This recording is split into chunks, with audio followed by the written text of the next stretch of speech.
Are you tired of overthinking, panic spirals, and the constant pressure to stay calm?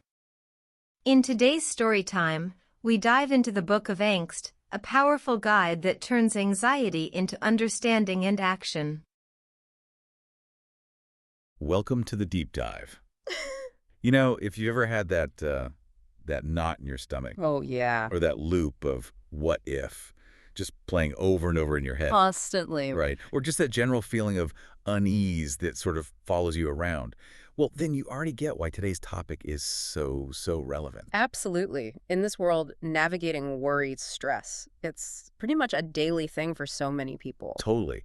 And today, we're not just, lightly touching on everyday stress.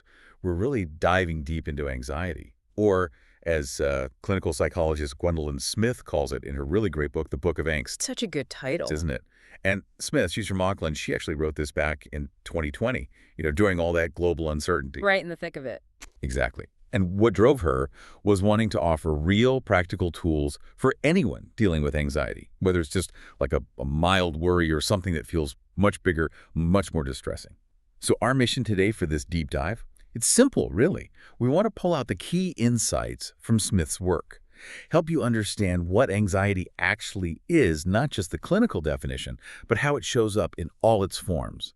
And crucially, we're going to look at practical ways you can manage it. So hopefully by the end, you feel a bit less alone and definitely more equipped. Yeah, that's so important. Understanding anxiety is step one. And what Smith does so well, she just cuts through all the jargon. You know how sometimes psychology can feel really dense, academic? Totally intimidating. Exactly. She Yeah. makes these complex ideas feel, well, understandable, approachable for everyone, which is huge when you're talking about mental health. Okay, so let's dive right in then.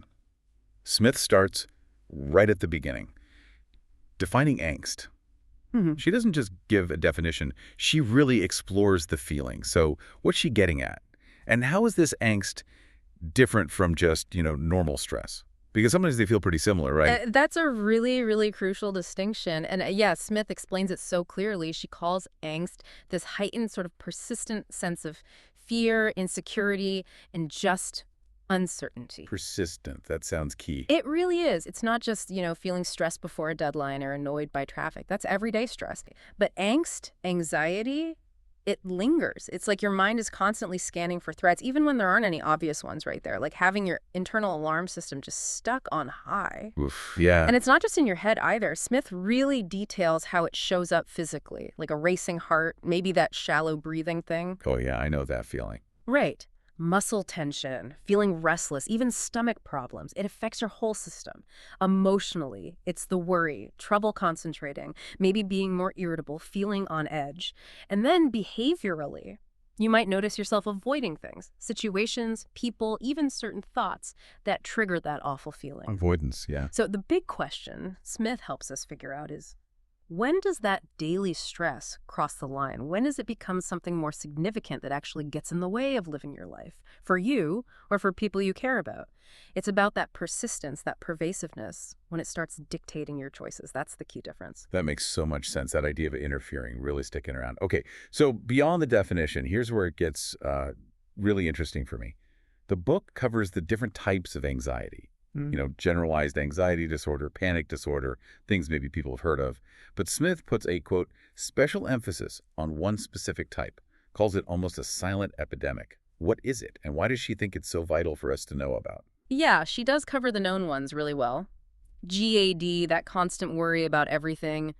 Panic disorder, those sudden intense waves of fear. Phobias, OCD, PTSD. She touches on all of those. Right. The usual suspects, maybe? Kind of, but the one she really zeroes in on, the one she argues is the most common but also the most underdiagnosed, is social anxiety. Social anxiety. Mm-hmm. More than GAD or panic. That's her argument. And what's fascinating, or maybe concerning, is how many people might be struggling with it without even realizing it has a name. That intense fear of being judged, feeling super self-conscious, deeply uncomfortable in social settings. I think a lot of people feel that to some degree. Exactly, but when it's intense, when you're constantly worried about saying the wrong thing or feeling like everyone's watching you, even in casual chats, that's more than just shyness. It's a level of fear that can seriously impact your life. Hesitating to speak at work, avoiding parties, struggling to make friends. Yeah, you just shrink your world down. Precisely. And it often gets dismissed as just being introverted or quiet. But Smith points out it's this treatable anxiety that holds so many people back just because it isn't recognized for what it is. Wow. Okay, that really reframes things. It's easy to just think, oh, that's just how I am. Right. Instead of seeing it as something you can actually work on. Which leads perfectly to the next question. Mhm. Okay, we understand the what. What can we actually do about it? Smith obviously has answers. She champions a specific treatment approach, one with good evidence. What is it, and how does she make it, well, usable for people reading the book? Absolutely. The big one she highlights, the most effective evidence-based treatment, according to her, is cognitive behavioral therapy, CBT. CBT. Okay, I've heard that term a lot. Yeah, it's pretty well known now, and Smith is a huge fan because at its heart, it's about empowerment. Sometimes people think therapy is something passive, something done to them. Smith totally flips that idea. How so? She emphasizes that CBT is active, it's collaborative, you learn the skills to essentially become your own therapist over time. Okay, interesting. And what she does so incredibly well in the Book of Angst is break CBT down into really simple, manageable steps. It's not just theory. She guides you step by step to actually challenge those irrational thoughts, those catastrophic what-ifs that fuel anxiety. Can you give an example? Sure. Like, maybe you think, if I give this presentation, I'll definitely bomb. Everyone will think I'm an idiot. Classic anxiety spiral, right? Smith shows you how to pause that. Ask yourself, okay, what's the actual evidence for that thought? What's the evidence against it? Is there a more balanced way to look at this? So not just think positive, but actually examine the thought. Exactly. It's about logically dissecting it, reframing your thinking patterns based on reality, not just fear. Connecting it to the bigger picture, it's about giving you the tools to take an active role in your own mental health. You're not just stuck with these thoughts. You can learn to manage them. That sounds incredibly powerful, making something clinical feel doable, piece by piece. But what about when someone feels totally overwhelmed, like the anxiety is so strong, even starting to challenge thoughts feels impossible? Does she offer more in-the-moment help? Oh, absolutely. And that's where the book's empathy really comes through. She knows it's not always about thinking your way out of it, especially in peak moments. So yeah, the book is full of practical tools beyond the core CBT stuff.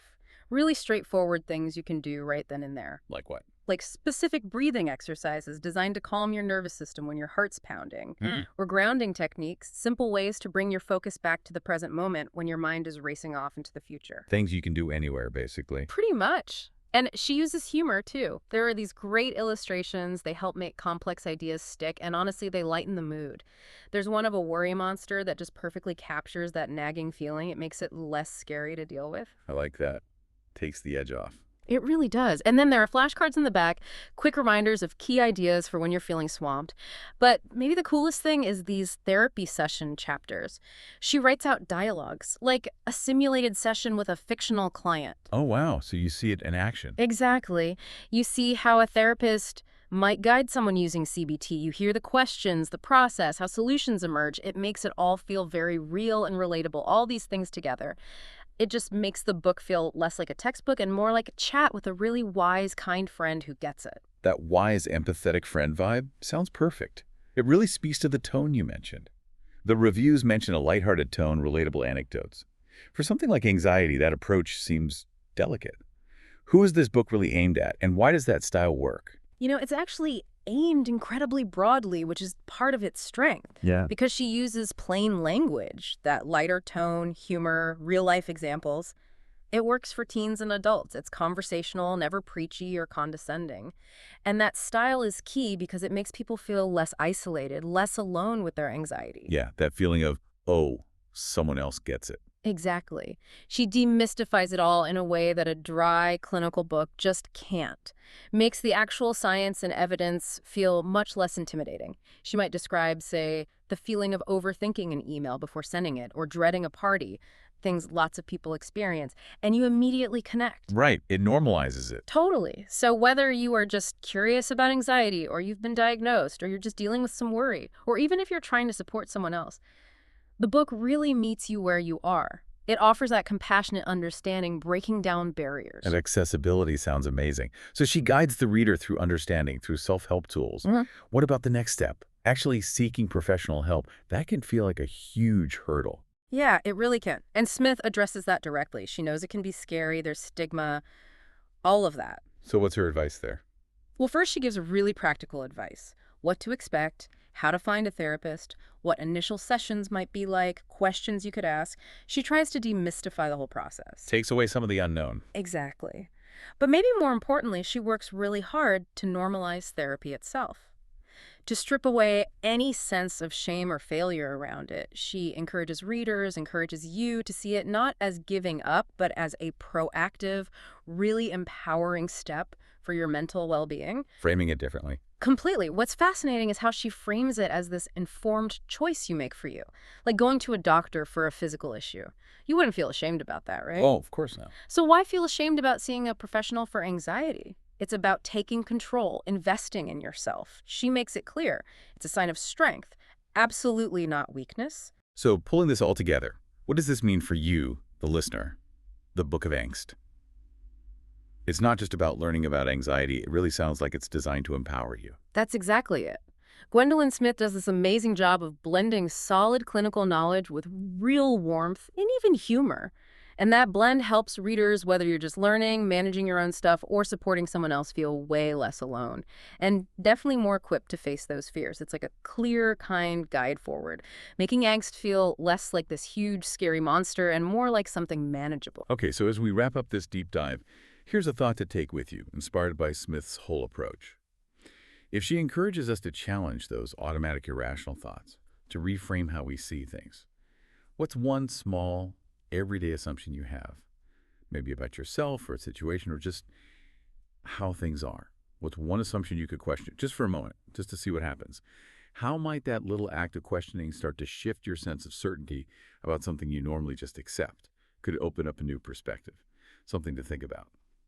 Thank you so much for joining us on this deep dive into Gwendoline Smith's The Book of Angst. We really hope it helps you continue your journey of understanding and empowerment. If this story helped you feel seen or gave you tools to breathe easier, hit like, share it with someone who needs it, and subscribe to Storytime, where every story heals, empowers, and connects.